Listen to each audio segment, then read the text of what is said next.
Astapolis, podcastnya selebritis Astapolis.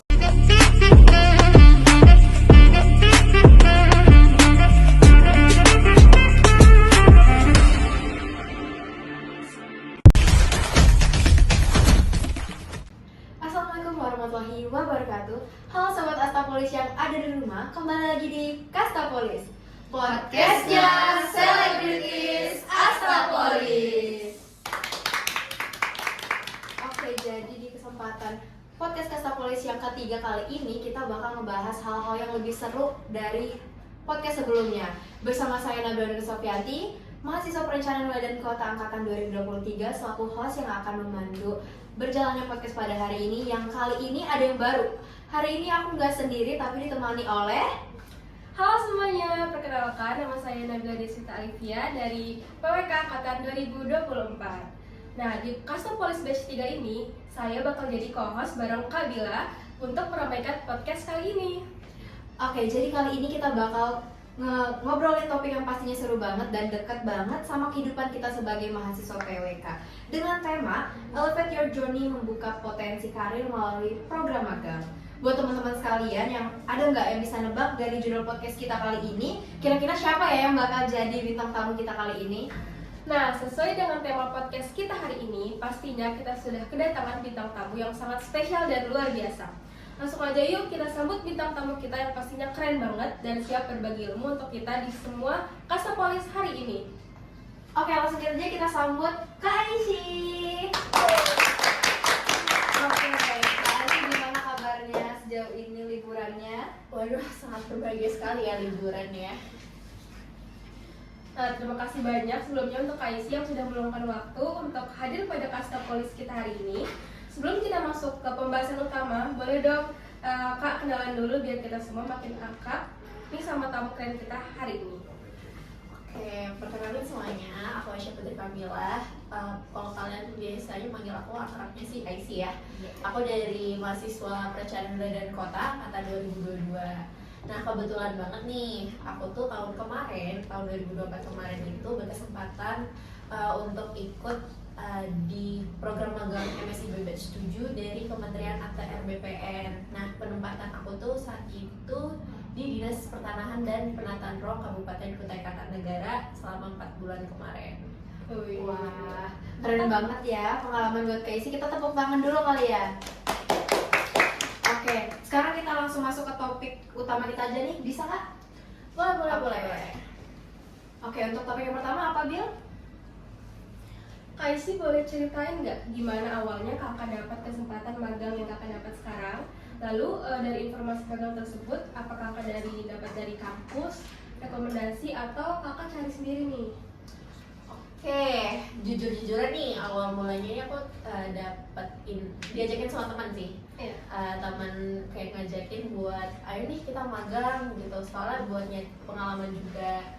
Nah, cuman sempet ragu karena banyak pertimbangan. Nah, habis itu kita ngajak tuh diskusi sama kating-kating yang pernah ikut magang sebelumnya, sama dosen waliku juga gitu saat itu. Terus dari hasil diskusi itu juga banyak banget yang dipertimbangin. Kayak yang pertama, takut misalkan ada mata kuliah yang nggak bisa dikonversi karena kalau nggak sesuai dengan project itu kan otomatis nggak bisa. Itu tuh kita harus ngambil di semester berikutnya. Terus ada juga kekhawatiran karena ini ada magang, jadi bakal ada sidang hasil magang. Nah, dari hasil sidang magang itu aku jadi khawatir kalau misalkan gak lolos, otomatis kita ngulang matkul yang sama gitu di semester berikutnya. Itu sih.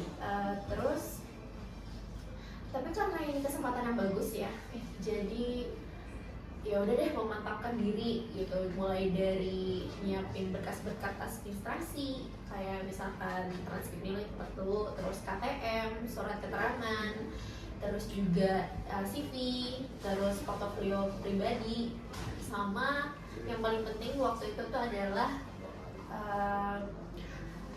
matkul yang akan dikonversikan. Jadi daftar-daftar apa, list apa aja matkul yang bakal dikonversi itu lewat diskusi sama dosen juga gitu. Tapi alhamdulillahnya setelah daftar gitu, kami berlima gitu kan yang daftar MSIB kemarin itu lolos semua. Jadinya wah bangga banget sih gitu. Padahal dan nggak tahu ternyata itu adalah batch terakhir kita ya. Batch 7 itu adalah batch terakhir sebelum ganti menteri, jadinya ganti kebijakan juga gitu. Oke, berarti kakak mengetahui informasi terkait magang ini dari temen dulu ya kak? Dari teman. Tapi biasanya emang kalau di PWK di TK sendiri tuh program magang ini biasanya diinformasikannya oleh siapa kak? Doswal kah atau emang ada dipublish di akun URT? Biasanya ada sosialisasi gitu kan. Biasanya di email tuh biasanya kita dapat notif sosialisasi program apa gitu. Terus juga dari medsos tuh juga banyak gitu. Terus kampus juga biasanya kalau misalnya kita nanya ke dosen ada program apa nih buat biasanya kita bisa ikut gitu. Oke. Setelah mengetahui bagaimana proses awalnya Kak Isi bisa mengikuti MSIB ini, tentu perjalanannya selama magang itu nggak kalah menarik ya. Karena biasanya apa yang kita bayangkan sebelum magang tuh kadang berbeda dengan kenyataannya ya. Nah kak, sebelum kita bahas pengalaman kakak yang lebih jauh, kita penasaran nih kak, menurut kak Aisy, apa sih perbedaan yang paling terasa antara belajar di kampus dengan belajar pas magang yang dimana kita tahu itu lebih dekat dengan dunia profesionalitas dengan belajar di kampus? Oke, perbedaan utama itu lebih ke suasana sama tantangannya. Kalau misalkan kita di kampus, kita lebih banyak diskusi, terus lebih banyak teori, soal biasanya dosen-dosen juga bakal ngasih studi kasus gitu. Nah, berbeda dengan magang, kita tuh lebih terjun banget ke masalah yang ada, dan kita tuh harus dituntut untuk memberikan solusi yang tepat begitu. Jadi itu bantu banget kita untuk berpikir secara kritis dan terampil juga. Oke. Dari karena kakak bilang kita harus bisa sesuai dengan keadaan yang ada, kakak ada pernah ngerasa kayak kaget aja gitu gak kak dengan tiba-tiba dari biasanya kita cuma diskusi di kelas, tiba-tiba langsung pas turun ke lapangan tuh langsung disuruh mengerjakan sesuai dengan kondisi yang ada. Kakak ada pernah perasaan kayak kaget dan gimana kakak cara mengatasi solusinya itu? Itu tuh ada banget awal-awal karena bener-bener struggle banget kan. Soalnya kita bikin RDTR tuh, itu sedangkan untuk materi RDTR itu tuh di semester 5 itu biasanya kita dapetin di studio perencanaan kota tuh. Nah itu struggle-nya aku tuh di situ karena bener-bener gak ada gambaran banget kayak RDTR tuh secara langsung tuh gimana, laporan itu secara langsung gimana, karena gak pernah bikin kan. Jadi dari struggle itulah banyak banget mentor sama teman-teman di penempatan itu bantu banget gitu buat jadi gambaran gitu. Oke. Jadi kalau selama perjalanan kakak magang nih, ada nggak sih kak pengalaman yang sangat berkesan yang bisa diceritain ke teman-teman sobat Kestapolis ini?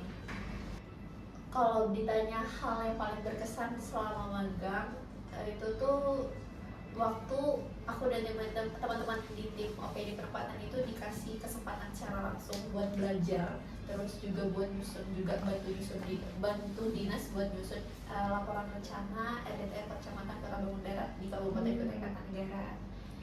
Nah seperti yang aku bilang tadi, karena struggle itu jadi lebih banyak diskusi juga, lebih banyak nanya-nanya juga, terus ngeliat juga secara kondisi secara langsung tuh gimana. Jadi itu sih yang paling berkesan banget sampai sekarang. Oke, jadi emang banyak banget hal-hal yang di luar dugaan kita sendiri ya kak. Dan justru dari situlah pelajaran yang paling berharga tuh didapatkan. Terus kali ini Kak Bila, dari pengalaman tersebut ada manfaat besar apa yang kakak dapat? Terus menurut Kak Arsi sendiri, manfaat terbesar apa sih yang kakak benar-benar rasakan dari pengalaman keseluruhan magang tersebut? Oke, manfaat terbesar yang bisa aku alamin secara langsung itu aku keterampilan praktis sama juga pengalaman kerjanya gitu ya. Jadi aku lebih siap lah untuk menghadapi dunia kerja itu seperti apa walaupun lewat magang dengan sedikit gambarannya. Jadi begitu. Jadi banyak banget bekal yang kakak dapetin. Ya benar. Jadi berarti magang tuh bukan cuma sekadar kerja praktik guys, tapi juga memberikan bekal yang sangat penting apalagi kita untuk mahasiswa perencanaan dan kota untuk membantu pemerintah dalam mengerjakan RDTR ya. Relasi itu juga penting banget sih ya. Betul banget. Nah, selain manfaat utama yang tadi kakak dapat, biasanya juga ada momen-momen kecil nih kak yang berkesan pada pengalaman magang kakak. Apakah ada pengalaman menarik atau pembelajaran unik yang kakak dapat selama kakak magang?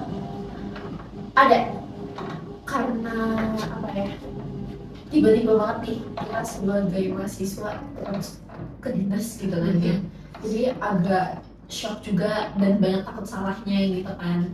Tapi ternyata orang-orang di kantor itu benar-benar baik banget, jadi kita tuh diterima banget, diarahin banget, terus ngebantu banget lah kita, jadi seakan-akan kita tuh jadi berada di rumah sendiri gitu karena saking baik dan ramahnya mereka gitu.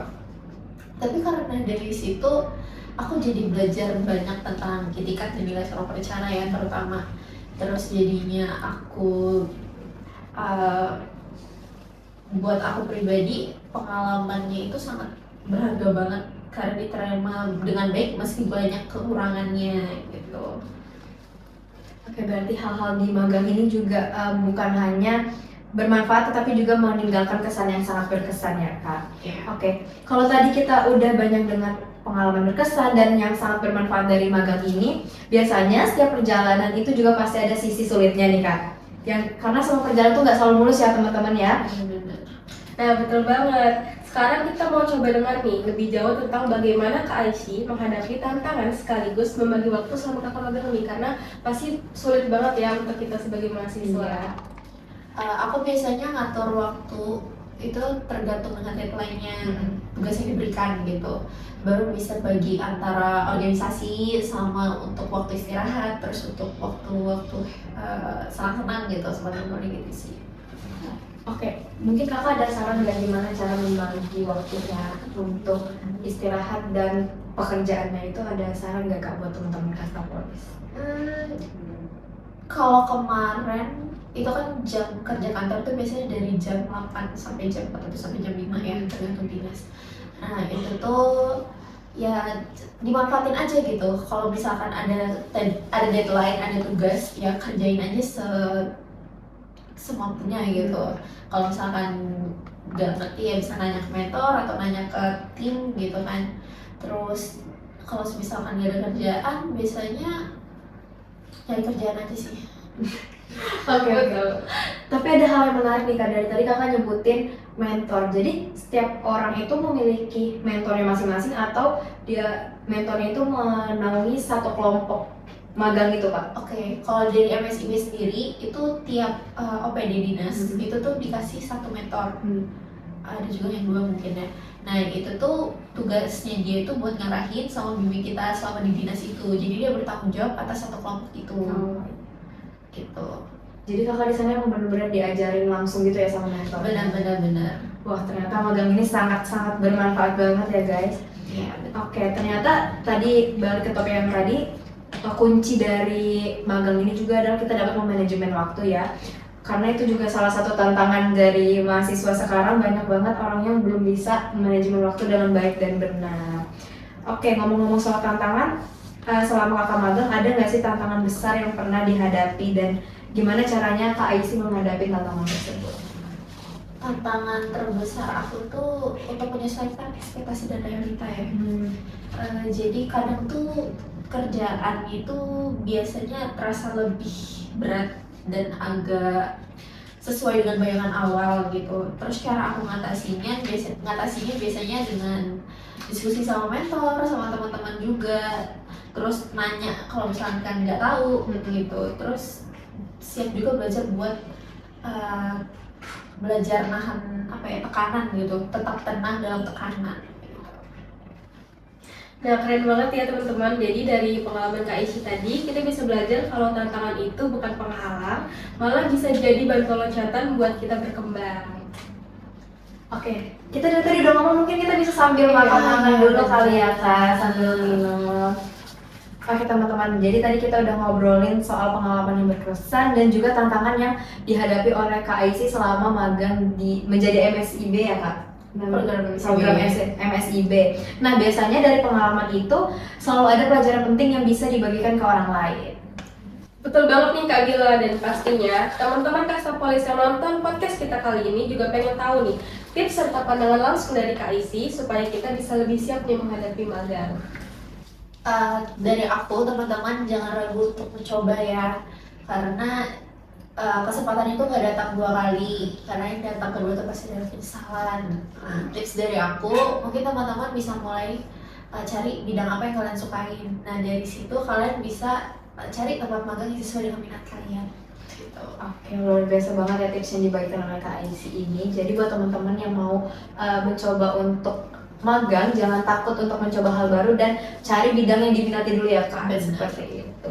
Oke, setelah tadi kita udah mendengar pengalaman, manfaat dan tantangan dan juga tips dari Kak Aisy ini, tentu kita jadi penasaran banget gimana semua pengalaman ini berpengaruh terhadap cara pandang Kak Aisy ke depannya.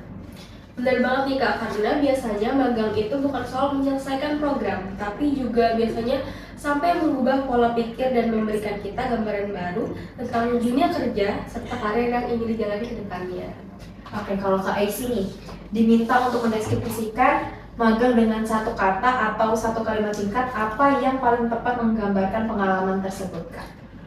Kalau dari aku mungkin berharga ya. Berharga. Karena dari situ tuh dapat pengalaman, terus dapat bekerja secara langsung, belajar secara langsung, terus dapat belajar soal sikapnya, terus tanggung jawabnya, dan bagaimana cara menghadapi dunia kerja sebenarnya. Dan pengalaman itu benar-benar berharga banget sih, dan dari situ kayak merasa gak nyesel deh bermagang gitu. Nah, dari 1 kata atau 1 kalimat yang diberikan, kita bisa tahu banget nih bagaimana pesan narasumber selama mengikuti magang. Nah, kalau begitu kan kita akan next nih ke topik yang lebih lanjut lagi. Setelah melalui pengalaman magang ini, bagaimana sih pandangan Kak Aisy terhadap dunia kerja dan juga rencana karir kakak ke depannya? Setelah melewati magang ini, aku jadi ngerasa lebih realistis sama optimis ya. Karena dunia praktek itu ternyata banyak tantangan dan bakal berat banget, tapi dari situ juga banyak peluang yang bisa diambil gitu. Dari pengalaman ini aku jadi termotivasi untuk terus mengembangkan kemampuan diri, terus memperluas relasi juga, terus tapi sesuai dengan minat aku tentunya. Nah harapan kedepannya mungkin aku bisa terjun secara langsung ya dengan bidang yang aku minatin tentunya, dan bisa bermanfaat untuk diri sendiri dan juga untuk masyarakat sekitar. Oke, baik, itu tadi cerita inspiratif dari Kak Aisy tentang pengalaman magang yang udah pernah dijalankan oleh Kak Aisy. Jadi banyak banget pelajaran yang bisa kita ambil mulai dari pengalaman, tantangan, sampai tips yang bermanfaat buat teman-teman semua. Dan biar obrolan kita nggak terlalu serius, sekarang waktunya kita masuk sesi yang lebih santai nih. Apa nih Bil sesi yang lebih santai nih? Jadi sesi itu adalah permainan This or That. Oke, jadi izinin saya untuk menyampaikan permainannya ya Kak. Jadi cara mainnya ini gampang banget. Nanti kami bakal kasih 2 pilihan, terus Kak Aisy tinggal pilih salah satunya this or that, dan kasih alasan kenapa kakak memilih tersebut. Oke, bisa dimulai aja. Oke, kita mulai dari pertanyaan pertama ya Kak. Dapat mentor super sibuk tapi top banget di bidangnya, atau mentor santai tapi ilmunya standar aja? Kalau aku lebih pilih pertama itu, mentor sibuk tapi top banget. Iya. Karena walaupun kehalang dari waktu beliau ya, tapi kita benar-benar diarahin banget gitu, mana bagusnya seperti apa, baiknya gimana. Dari situ tuh bisa buat ngembangin diri sendiri gitu loh. Walaupun dikasih arahan nggak sebanyak itu ya, cuman kan jelas begitu. Jadi lebih set aja. Oke, pertanyaan yang kedua nih Kak. Lembur tiap hari tapi proyek cepat kelar, atau kerja normal tapi proyeknya mundur-mundur terus nih? Karena aku adalah orang yang sangat gergetan ya, jadi aku bakal milih lembur tiap hari, yang penting cepat kelar gitu. Oke, berarti aku nggak suka menunda-nunda ya Kak ya? Nggak bisa. Oke, pertanyaan selanjutnya Bil. Oke, kita sekarang ada di pertanyaan ketiga. Kakak lebih pilih dapat gaji lumayan tapi kerjanya monoton, atau gaji kecil tapi pengalamannya keren? Gaji kecil tapi pengalamannya keren. Tapi soalnya walaupun gajinya kecil tapi pengalaman kita banyak, jadi bikin dari pengalaman itu buat naikin value diri kita sendiri gitu. Betul. Jadi gaji itu bakal ngikutin gak sih? Gitu. Jadi bisa personal branding kita juga ya. Benar. Oke, kita lanjut ke pertanyaan selanjutnya. Teamwork rame-rame tapi sering debat atau kerja sendirian tapi lebih tenang? Teamwork rame-rame sering debat. Karena emang PWK teamwork banget ya Teamwork Kak ya. banget. Dan debat itu emang tidak bisa dihindari Iya. gitu. Dari debat itu kita jadi perspektif masing-masing orang ya gimana. Jadi buat insight baru aja sih. Benar-benar. Oke, bisa lanjut pertanyaan selanjutnya. Oke, lanjut kita mau ke pertanyaan kelima. Kakak lebih pilih magang di kota besar dengan fasilitas yang banyak atau magang di kota kecil tapi suasananya lebih santai? Pilihan sulit ini. Apa ya? Kalau misalkan magang kayak gitu nggak bisa milih sih. Kalau Karena magang- penempatan ya. Iya, kalau kemarin penempatan. Jadi, tapi mungkin bukan ini khususnya di Tenggarong ya. Kota kecil kali ya kalau aku bilang. Soalnya juga jauh-jauh kan kemana-mana. Bener-bener nggak bisa pilih deh. Tapi kalau jujur, Kalau disuruh pilih nih Kak. kalau disuruh milih ya. Punya kesempatan buat pilih nih, kan pilih yang mana? Kalau misalkan di kota besar itu mungkin kesempatannya nggak banyak ya. Tapi fasilitasnya ada. Iya. Cuman kalau misalkan di kota kecil ada, cuman agak susah buat mau ngapa-ngapainnya gitu. Karena kota kecil ya. Jadi nggak bisa pilih ya. Oke. Kita move ke pertanyaan selanjutnya aja ya. Harus bikin laporan harian yang ribet atau presentasi mingguan di depan atasan? Presentasi mingguan deh. Kenapa tuh Kak presentasi mingguan? Karena dari situ dengan kita presentasi itu bisa ngelatih public speaking kita juga kan. Jadi sekaligus report mingguan lah begitu. Jadi aku bakal pilih gitu sih. Tapi selama Kakak magang kemarin ada report mingguan gitu Kak? Kalau di MSIB sendiri nggak report mingguannya berupa apa sih kayak logbook gitu per minggu tuh. Jadi kita nanti dikasih absensi. Jadi tiap minggu tuh kita tiap hari ngapain, kerjain apa, terus dikirim juga bukti dokumentasinya. Terus tapi ada juga kok nanti presentasi di akhirnya, presentasi akhir Oh jadi berarti Kakak selesai magang itu presentasi di sana dulu baru di kampus. di kampus. Jadi 2 kali presentasinya. Oke. Wah seru banget ya obrolan kita hari ini. Udah main games, udah sharing session juga. Banyak sekali pelajaran yang kita dapat dari pemaparan KIC tadi. Mulai dari pentingnya magang, manfaat yang akan kita dapatkan jika magang, tips dan juga cara menghadapi tantangan selama magang itu berlangsung. Namun pertanyaan tadi itu adalah pertanyaan terakhir dan penutup dari podcast kita kali ini ya Bill ya. Dan semoga semua yang hadir di sini dan teman-teman Kastapolis Zero bisa mengambil impact baiknya dari sharing session yang udah dilakuin oleh KIC tadi. Dan terima kasih banyak untuk KIC selaku narasumber yang udah meluangkan waktunya untuk ngobrol bersama kita pada hari ini ya. Sama. Dan untuk semua penonton Kastapolis, jangan lupa terus cari pengalaman, buka wawasan, dan kembangkan diri agar siap terjun ke dunia kerja.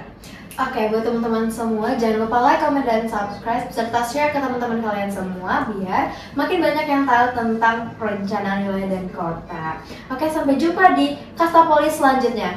Kastapolis, podcastnya selebritis Kastapolis.